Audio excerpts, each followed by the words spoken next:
नमस्कार, मैं Rohit Raj, Gujarat state president of business cell.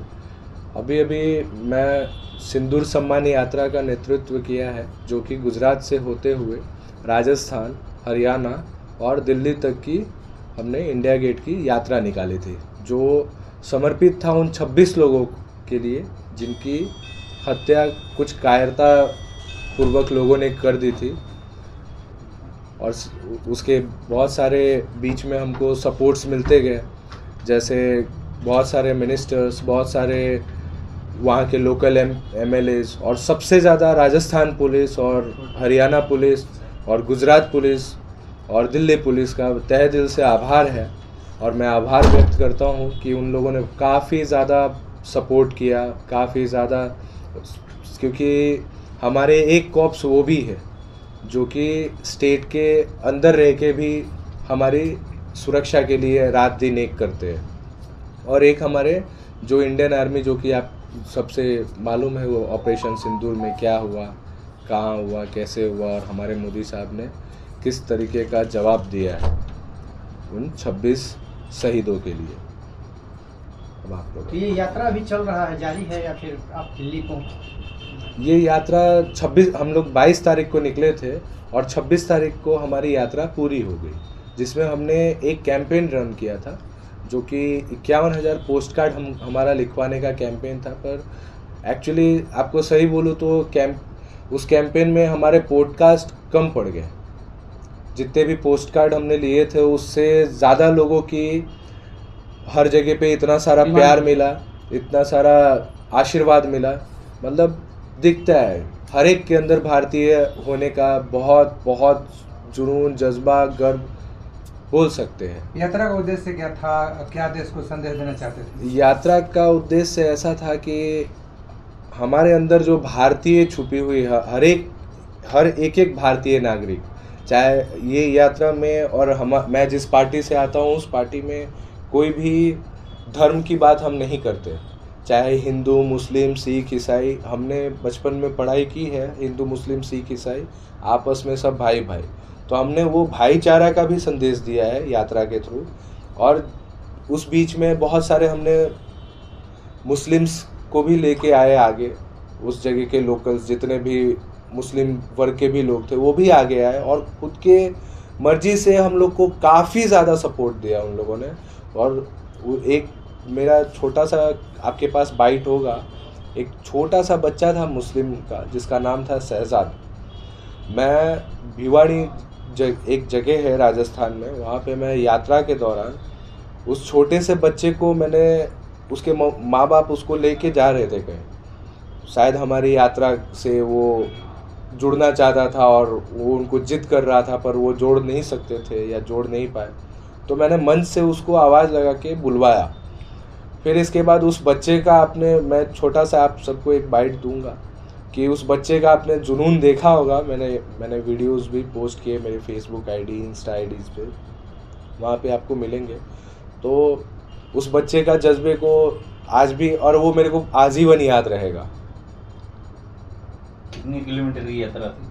ये 1200 किलोमीटर की यात्रा थी। एक्चुअली अहमदाबाद से दिल्ली 980-90 या 1000 किलोमीटर होते हैं, पर हम लोगों ने जोधपुर होते हुए हर एक जगह पे, ये यात्रा का सिंपल उद्देश्य था कि जितने लोगों को हम जोड़ सके, जितने सारे लोगों को हमारा, और जयपुर तक हमारे पोस्ट कार्ड ख़त्म हो चुके थे।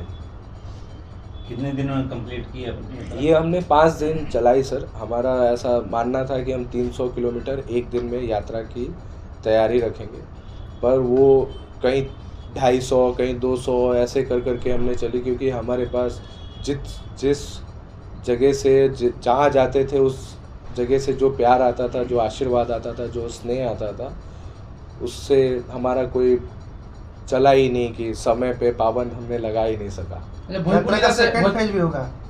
यात्रा का सेकंड फेज अभी, उसके लिए ऑपरेशन सिंदूर पार्ट 2 बनाना पड़ेगा। जब पीओके आएगा तो जरूर हम यात्रा निकालेंगे, जो अपने यात्रा पीओके तक लेके जो अपने यात्रा करी है उसके बीच कठिनाई का सामना भी करना पड़ा? बिल्कुल नहीं।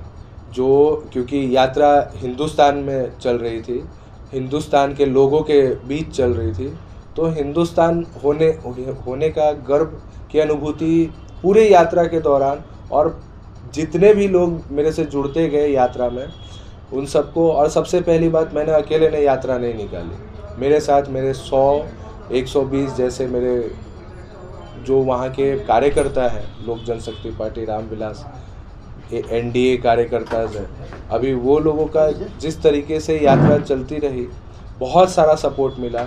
आपने देखा होगा बहुत सारे मिनिस्टर्स हमसे जुड़ते गए, जो कहीं बीजेपी से भी थे, कहीं कांग्रेस के भी थे। इस यात्रा का कोई पार्टी और पॉलिटिक्स करने के लिए नहीं था, ये राष्ट्र हित में और राष्ट्र नीति करने के लिए निकाला गया यह यात्रा था। अच्छा, भोजपुर जिला से बिलोंग करते हैं, बिहार से बिलोंग करते हैं, और गुजरात के लोजपा बिजनेस के आप प्रदेश अध्यक्ष भी हैं जी। तो ये इसके लिए हमारे नेता, मेरे आदरणीय बड़े भाई श्री चिराग पासवान भैया की परख की बात है। अभी उनको ऐसा कि गुजरात में पार्टी को एक्टिव मोड पे लाने का है। मैं भैया से पिछले 2-2.5 साल से लगातार जुड़ा रहा, मैं उनके साथ विदेश के दौरे भी किए काफ़ी सारे, पर भैया का जो विश्वास है मेरे ऊपर, शायद मैं उतना कंप्लीट अभी तक नहीं हुआ, उतना निखर के आया नहीं, पर ट्राई कर रहा हूँ मैं उनके साथ जुड़ने की, अच्छी करने की। और दूसरा उद्देश्य ये है मेरा राजनीति में जुड़ने के लिए, क्योंकि मैं राजनीति के लिए नहीं गया हूँ, मैं राष्ट्र नीति करना चाहता हूँ। और राष्ट्र नीति की शुरुआत मैं हूँ गुजरात से। जैसे आप बोलते दिल है हिंदुस्तानी, वैसे मेरा मन है बिहारी। और मैं अपने नेता आदरणीय श्री चिराग पासवान जी का तहे दिल से आभार व्यक्त करता हूँ, और उनकी उस सोच का आभार व्यक्त करता हूँ जिसमें वो हर एक जगह पे बिहार फर्स्ट, बिहारी फर्स्ट की जो सोच लेके उन्होंने एक मुहिम चलाई है। एक उन्होंने, आप सबको शायद मालूम होगा, एक उन्होंने बीटो करके एक पार्टी किया है जिसका संगठन है Bihar international trade organisation, Praveen Kumar Biswa जी।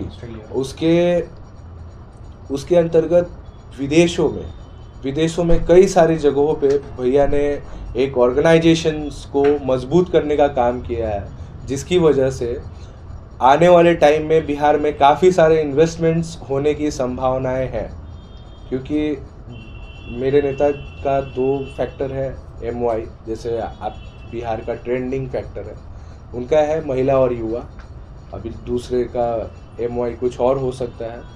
और उनके युवा और महिला होने के साथ साथ उनका बिहार फर्स्ट, बिहारी फर्स्ट का जज्बा भी उसी हिसाब से चालू है और बरकरार रहेगा। रोहित जी, आपने बिहार फर्स्ट, बिहारी फर्स्ट की बात की, क्या आपको लगता है कि चिराग पासवान में जो एंडेवर है, जिस तरीके से वो कैपेबिलिटी है, फ्यूचर उनको बिहार में देखना चाहिए? इस बात को कभी न कभी इन्होंने अप्रत्यक्ष रूप से कह भी दिया कि मैं बिहार में निवेश करूंगा, और बहुत जल्द आएंगे भैया, उसके लिए आप एकदम निश्चिंत रहिए। और जब वो आएंगे और उसके बाद जो चीज़ें बदलेंगी बिहार के अंदर, वो मैं आपको ऐसे, मैं ज़्यादा बड़ा नेता तो हूँ नहीं, तो मैं ऐसे आश्वासित नहीं कर सकता, आप देखते जाइएगा। क्योंकि उनका विज़न अलग है सर, वो जिस विज़न पे चल रहे हैं, वो जिस संगठन को चला रहे, जिस तरीके से चला रहे, वो एक सिस्टम से सब कुछ होता है सर। बिहार विधानसभा का चुनाव भी है अगले 6 महीने के अंदर में, तो इसके लिए क्या आपके पार्टी के द्वारा ये बड़े भैया और आदरणीय रामविलास पासवान साहब के सुपुत्र श्री चिराग पासवान जी ही बता सकते हैं आपको। 8 तारीख को आरा की धरती पर भी आ रहे हैं चिराग पासवान, आप खुद एक बिहारी हैं, भोजपुरिया हैं, क्या आप भी उसके लिए मुहिम चलाएंगे, लोगों से मिलेंगे? एक्चुअली ये बात मैं आपको बोल नहीं सकता, पर मैं दुबई था भैया के साथ, एक बीटो का ही ऑर्गेनाइजेशन का एक इवेंट चालू था, तो मैं भैया से बोला कि भैया बिहार आरा बक्सर साइड पे, बोले कि यस आई नो।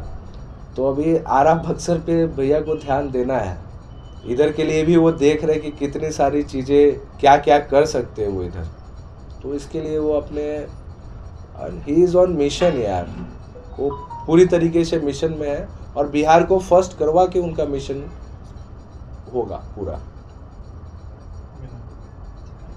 ठीक, थैंक यू। Thank you.